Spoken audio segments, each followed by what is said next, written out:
அன்பர்களே வணக்கம். ஒரு குடும்பம் திடீரென முன்னேறுகிறது. இன்னொரு குடும்பம் எவ்வளவு உழைத்தாலும் முன்னேறவே முடியாமல் தவிக்கின்றன. இதுக்கு என்ன காரணம்? அன்பர்களே, நம் முன்னோர்கள் நினைத்து செய்ய வேண்டிய கடமைகளை மறந்துவிட்டதால் வாழ்க்கையில் தடங்கள் அதிகரிக்கும் என்று நம் சாஸ்திரத்தில் கூறப்பட்டுள்ளது. அதே நேரத்தில் ஆடி அமாவாசை நாட்களில் பக்தியுடன் செய்யப்படும் சில எளிய பரிகாரங்களை நம் முன்னோர்களின் ஆசீர்வாதத்தை பெறுவதால் ஒரு வழக்கம் பலரால் நம்பப்படுகிறது. அந்த அரிய நாட்களில் செய்ய வேண்டிய காரியங்கள், செய்யக்கூடாத காரியங்கள் என்ன என்பதை இந்த தொகுப்பில் முழுவதும் பார்க்கலாம். அன்பர்களே, ஆடி அமாவாசை என்பது ஒரு சாதாரண அமாவாசை அல்ல. அது நம் முன்னோர்களை நினைத்து நினைவு கூறும் நாள். நம்மை உருவாக்கிய முன்னோர்களை நினைத்து நன்றி செலுத்தும் புனிதமான தருணமாக நம்பப்படுகிறது. நாம் சம்பாதிக்கும் பணம், செல்வ வளம், வாழ்க்கையில் நம் குடும்பத்தில் வளர்ச்சி, இவை அனைத்திற்கும் நம் பின்னால் முன்னோர்களின் தியாகமும் ஆசீர்வாதமும் இருப்பதால் நம்பப்படுகிறது. அன்பர்களே, அதனால் இந்த நாளில் அவர்களை மனதார நினைத்து பிரார்த்தனை செய்வது மிகவும் முக்கியத்துவமாக வாய்ந்ததாக கருதப்படுகிறது. அன்பர்களை, வீட்டிலேயே வைத்து நம் முன்னோர்களை வழிபடும் முறை எப்படி என்பதை நாம் பார்க்கலாம்.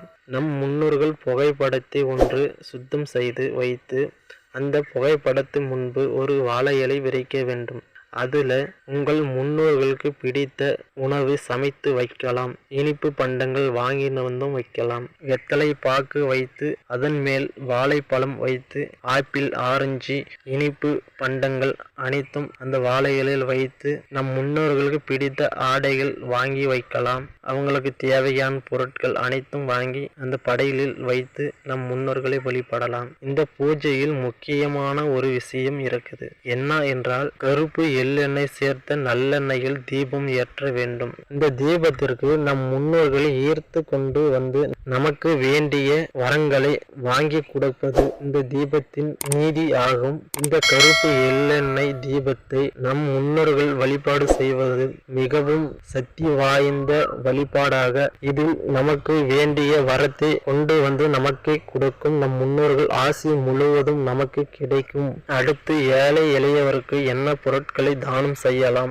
என்பதை பார்க்கலாம். அன்னதானம் செய்வது மிகவும் சிறப்பாக நமக்கு பூரண ஆசையும் வாங்கி கொடுக்கும். இந்த அன்னதானம் என்பது ஆடை தானமும் செய்யலாம். எள், அரிசி, பழங்கள் போன்றவை நம் ஏழை எளியவர்களுக்கு வாங்கி கொடுப்பதால் நம் முன்னோர்கள் ஆசி முழுவதும் நமக்கே உறுதுணையாக இருந்து நம்ம வேண்டியதை நமக்கு நிறைவேற்றி கொடுக்கும். அடுத்து சிவபெருமான் கோவிலுக்கு சென்று வில்வத்தால் 108 அர்ச்சனை செய்து நம் முன்னோர்களை மனம் உருகி வேண்ட நம் முன்னோர்கள் ஆசீர்வாதம் நமக்கு பூரணமாக கிடைக்கும். அவங்களுக்கு முத்தியும் கிடைக்கும். அல்லது நம் விஷ்ணு பகவான் கோவிலுக்கு செல்லலாம். துளசியினால் 108 அர்ச்சனை செய்து அங்கு இருக்கும் ஏழை எளியவர்களுக்கு அன்னதானம் வழங்குவது நம் குடும்பத்தில் இருக்கும் அனைத்து சாபமும் அனைத்து தோஷமும் நீங்கி நம் குடும்ப வாழ்க்கைக்கு மேலோங்கக்கூடிய வகையில் விஷ்ணு பகவான் நமக்கு பூரண ஆசி வழங்குவார். இந்த வழிபாடு நாள் நம் முன்னோர்கள் சாபமும் நம் கர்ம வினையும் தீர்ந்தால் நம் வீட்டில் கஷ்டங்கள்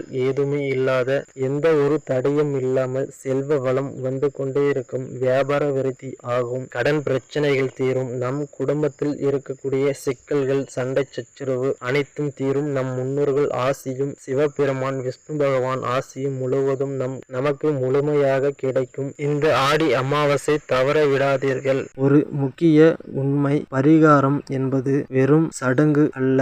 அது நம் மனதை சுத்தப்படுத்தும் ஒரு வழி ஆகும். நன்றியுடனும் நாம் செய்யும் தர்மம் தலைமுறையே நம் குடும்பத்தை ஒற்றுமையாக, நாம் செய்யும் தர்மமும் நல்ல செயல்களும் நம் குடும்ப ஒற்றுமையை தான் வளர்க்கும், உயர்த்தும், மிக பெரிய ஆசீர்வாதத்தை தரக்கூடியது. இந்த ஆடி அமாவாசையில் முன்னோர்களை நினைத்து ஒரு நிமிடம் அமைதியாக பிரார்த்தனை செய்யுங்கள். முடிந்தவரை ஒரு நல்லதை செய்யலாம். இறைவனை முழு நம்பிக்கையுடன் வணங்குங்கள். இறைவனின் அருளும் முன்னோர்களின் ஆசையும் உங்களுக்கு, உங்க குடும்பத்திற்கும் என்றும் நிலைத்திருக்கும். இந்த பதிவை உங்களுக்கு பிடித்திருந்தால் லைக் செய்யுங்கள். மேலும் நம் சேனலை சப்ஸ்கிரைப் செய்து இது போன்ற ஆன்மீக தகவலுடன் உங்களை சந்திக்கிறேன். நன்றி, வணக்கம்.